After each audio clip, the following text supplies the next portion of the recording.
listen to me. There has been, I'm telling you, Mr. Speaker, please, Mr. Speaker, please, with all due respect, I have been chased through the bushes for the past 3 months. I cannot come here and you tell me that I should be discussing the Economic and Social Council, our children out of school, our lawyers in jail, and all that is happening in West Cameroon. It means nothing to you. Where in your standing orders, Mr. Speaker, where in your standing orders do you have space for us to discuss the issues that have to do with the people of West Cameroon? You tell me, then I'll go and sit down. Because you don't seem to have an agenda for us. You don't seem to have it. So what are we supposed to do? It is also part of the humiliation. Mr. Speaker, yeah, I am now telling you that the person who ordered for my arrest, tell him I am here. He can come and take me from this National Assembly. And the people of West Cameroon would know that they don't belong here. I am being frank with you. The representatives of the people have the power to say it as it is, at any time. And if we come here and you shut us down, you want to kill those people out there.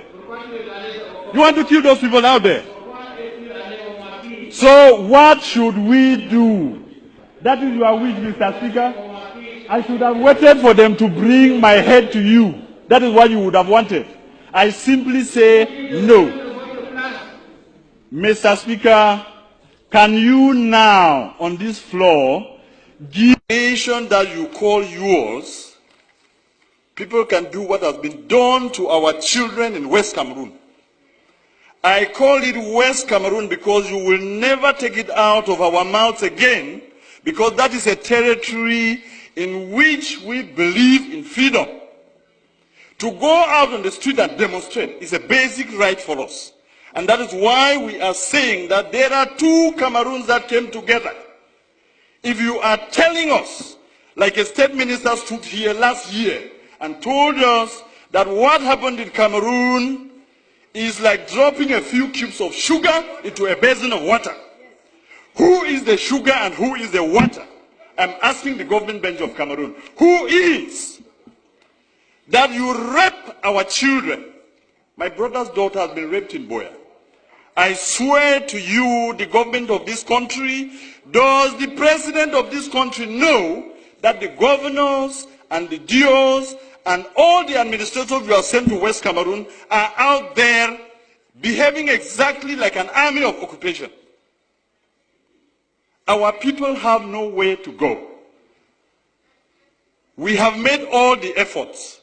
Our ancestors and our forefathers trusted you to go into a gentleman's agreement that two people who considered themselves brothers could go to live together. If this is what you show us after 55 years, then those who are saying that we should break Cameroon are right. They are correct. The people of West Cameroon cannot be your slaves. The people of West Cameroon are not, you did not conquer them in war. If this is what you are saying that we should live in, I say simply no, it will not work. How do you have an army that's supposed to protect children, step out there, beat them, and rape some? It is not heard of in any country. This is the 21st century, and anybody who does that, I cannot be willing for his government to pay the price. We will exact it on you, because you are making us believe that we went to the wrong place. What is there to say? I want the world to know and to have it on record that we have made efforts. I have sat with ministers and listened to them talk. The first one was the then Minister of Justice, Amadou Ali, 10 years ago. And I took my time, drove from Como to Yaoundé to tell him something is brewing out there. This thing that you people are sending gendarmes to beat people up and say all of these things, there is pain in West Cameroon. And as Minister of Justice, be very careful. What happens there? And he turned around, looked at me, and told me, Mr. Wilbur, it is your people who choose to come here. He is alive. He told me. Last week, I went to see the Minister of Higher Education,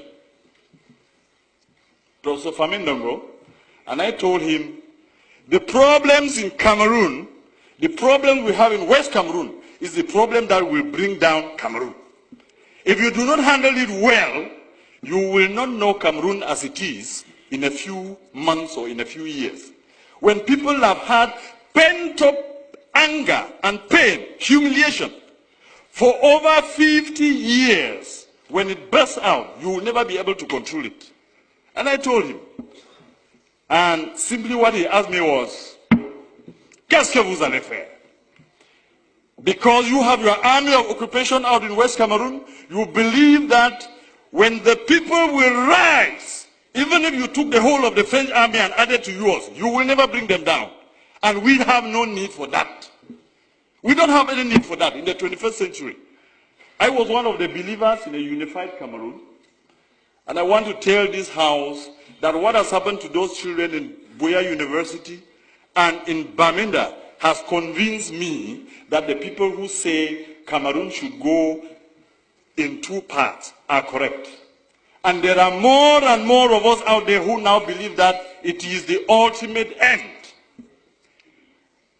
I listened the other night, an offer of 1,000 jobs, an offer of 2 billion francs for lay schools, and I laughed at myself.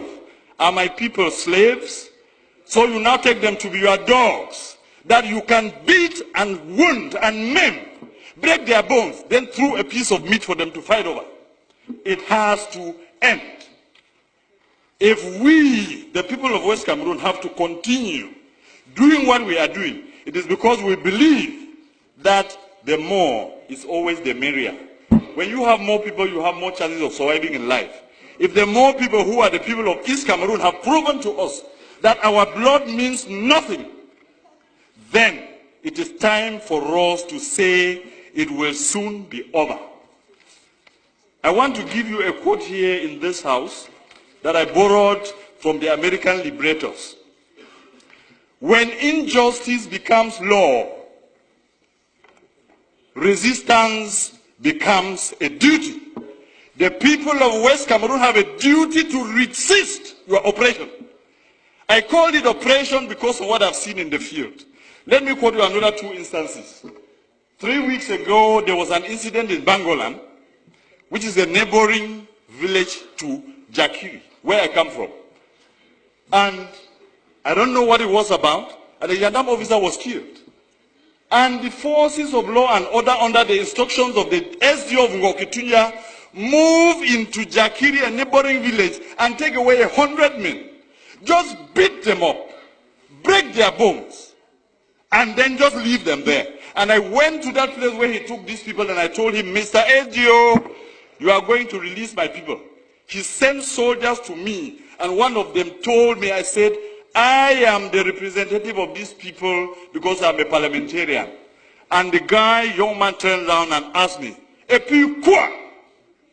On n'est pas ici à Yaoundé. And he drew a line on the ground to tell me, if you cross here, you will see the consequences. Unfortunately for him, I happen to be a descendant of the warriors, so nobody draws a line before me. And I crossed, and I told him, shoot me. I told the SDO, release my people. In 12 hours, he released them. But some are still lying in the hospital. They beat and kicked a woman, and she miscarried, a pregnant woman. And nobody can question this. That is the reason in this master plan to finish our culture and our people. You have chosen that every single administrator or every commander of the army is from East Cameroon. That is why they sit there and they can kill the people without remorse.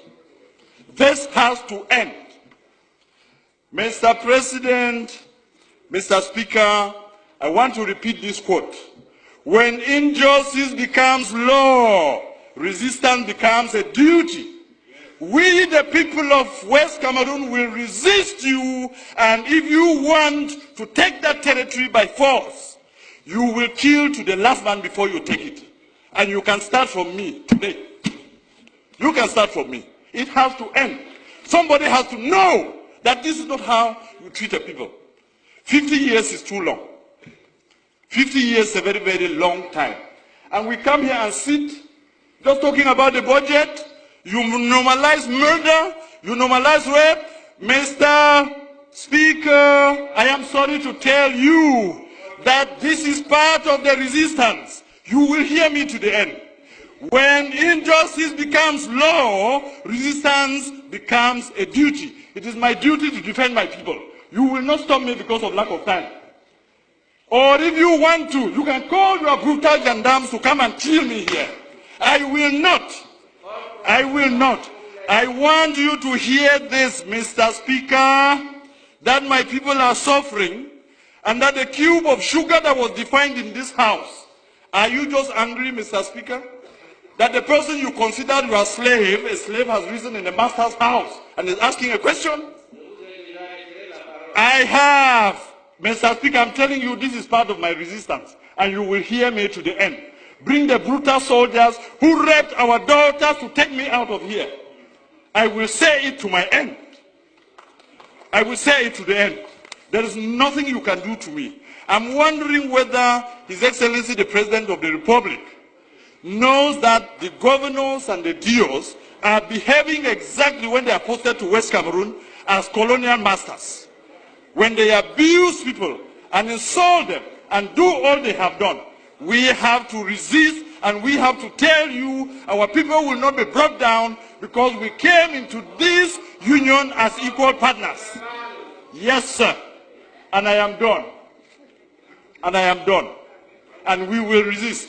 And there is nothing you can do to stop us, because this is part of our culture that we inherited. You people who fear every administrator and every ruler, we challenge our rulers, we take them to task, and that is why they are accountable. Thank you very much.